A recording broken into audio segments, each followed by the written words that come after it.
이거 10분 시사경이 시작한 다음엔 걱정이, 야, 할 게 있을까? 이런 걱정했는데 너무 많아. 쏟아져 나오는 게 뭐 너무 많은 내용들이 나와서 오늘은 요즘 이제 넷플릭스에 화제가 되고 있는 나는 신이다. 이게 뭐 텔레비에서 뭐 신문에서 이렇게 나온 건 아닌데 넷플릭스에서 다큐멘터리로 나왔는데 히트를 친 데다가 사회적 이슈가 됐어요. 제가 뭐 이걸 정치적인 입장에서 접근하기보다는 우리가 좀 한번 이런 사건을 통해서 한번 되돌아보자라는 교훈의 관점에서 함께 나누고자 합니다. 그래서 오늘 저는 제 주제를 뭘로 했냐면 신이 되고 싶은 사람들을. 신이 되고 싶어요. 이게 이제 나는 신이다에서는 지금 4개 정도의 그 신흥 종교, 사이비 종교의 교주들을 다룬 이제 샅샅이 파헤친 다큐멘터리입니다.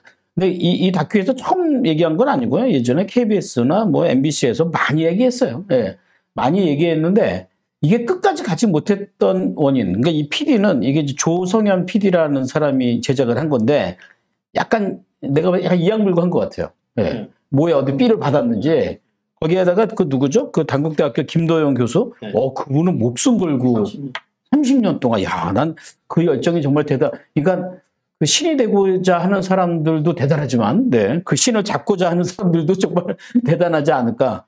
이게 웃으면서 할 얘기는 아닌데, 그래서 오늘 제가 신이 되고 싶은 사람들이란 주제로 이 기사를 함께 좀 얘기를 나눌까 합니다. 모든 사람들은요, 이런 노력을 합니다. 좀 더 위로 올라가기, 좀 더 많이 갖기, 좀 더 갑의 권력을 많이 갖기, 좀 더 유명해지기, 이런 욕심으로 열심히 노력을 합니다.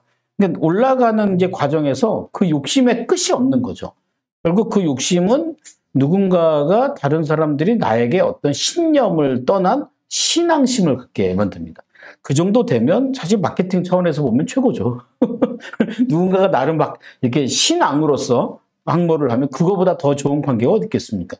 그러니까 그런 꿈을 꾸는 게 아닐까. 성경에도 보면 사실 솔로몬이 그런 유혹에 빠졌죠. 다 많은 거 갖고 있음에도 불구하고 야, 저기 있는 그 왕들은 신권도 있는데 나는 왕권밖에 없고. 결국 그 사람의 어떤 욕심은 계속 위로 올라갈 수밖에 없는 상황에 놓여지지 않을까. 좀 그게 이제 제가 그분들의 마음을 이해하자는 게 아니라 사람은 그런 것 같아요. 그래서 첫 번째, 오늘 3가지 중에 첫 번째는 끝도 없는 욕망입니다. 그 이어량 박사가 그런 얘기 했죠. 사람은 어떻게 구성되냐? 그랬더니 욕구의 덩어리다. 욕망의 덩어리. 그 욕구와 욕망이 커져서 욕심이 되면요. 이게 배는 게 없어집니다. 사업할 때도 마찬가지죠. 좀 더 벌자고 하고요. 좀 더 갖고자 하고요. 그렇게 되면 그 사람이 처음부터 갑질을 한 건 아니에요. 근데 가지다 보니 어때요? 갑질된 거죠. 회사도 그렇지 않나요? 처음에는 조금 했을 때 그런 욕심 안 갖잖아요.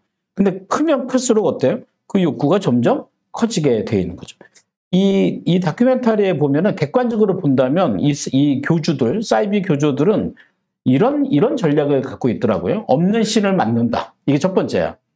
그 다음에요. 잘 모르는 사람들에게 뭔가 감성적 접근, 이론적 접근을 통해서 그 사람들과 없는 신과의 연결을 하되 자기가 그 중간에서 브릿지, 중개인, 보증인 이런 이제 포지션을 하나 만들어서 본인이 갖고 있는 욕망을 이제 채우는 그런 과정이. 그러니까 결국은 그게 법적으로 보면 부도덕할 수도 있는데 이게 이제 우리나라는 종교의 자유가 있단 말이에요.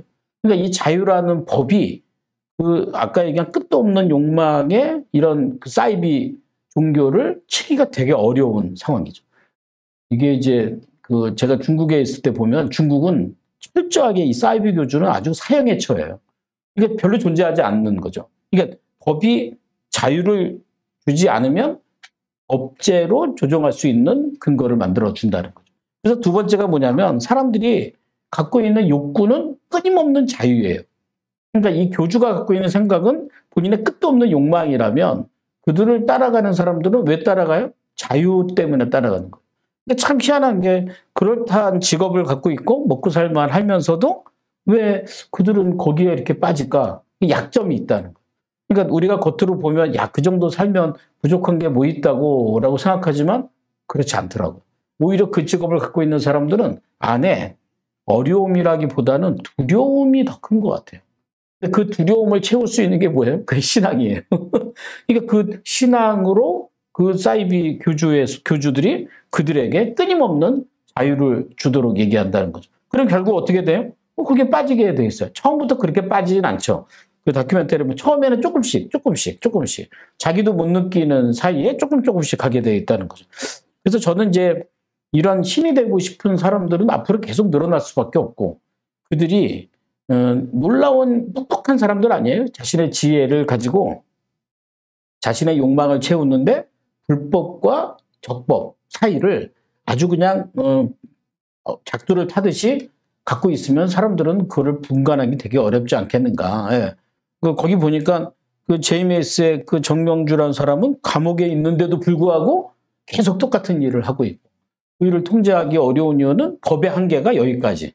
그 다음부터는 통제하기가 어려운 법의 문제도 있지 않을까. 그럼 결국은 세 번째, 우리가 이제 사람이잖아요. 그죠?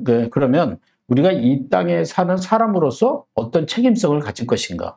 그러니까 내가 갖고 있는 어떤 능력만큼, 내가 갖고 있는 지혜만큼, 내가 갖고 있는 지식만큼 내가 이곳에서 해야 될 존재의 가치를 어디에 발휘할 것인가. 저는 그게 중요하지 않나 생각합니다.